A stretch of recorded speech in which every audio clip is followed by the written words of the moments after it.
I think businesses in general now are going to have to really focus on the data that they hold, which is critical to their businesses, and have a lot more respect for the people that they hold data about.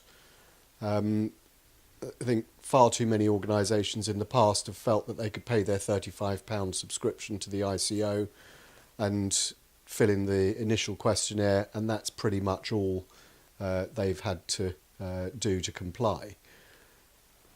We're now in a much more data-driven environment, and it's the biggest asset of any organisation. And we're now going to have to really focus on how we protect that data, how we protect the individuals who are the actual subjects of that data, and the positive effect that that's going to have on businesses is it's going to protect their bigger asset in a far better way than they've been looking after it in the past.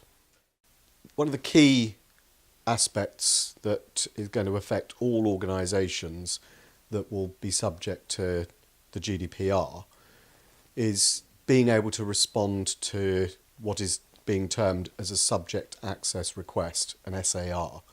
So whoever the individual happens to be, where data is held by an organisation about them, and that's not just as it was, simple names, addresses, phone numbers, email addresses.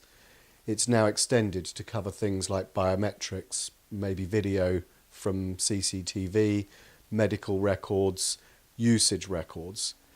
So if an organisation has structured themselves to comply with GDPR and they are able to very quickly, within the 30-day limit, respond to an SAR, then they will have mapped out where they hold the data, whether that's on computer, on normal IT records, or whether it's paper-based. I think that's going to be a major change. And no longer will you be able to charge to comply with that sort of request. In terms of the individual, then it's going to be empowering them to take back control of their data.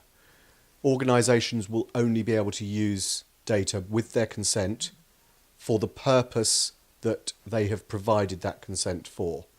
So for the individual, this gives them much more control over their data.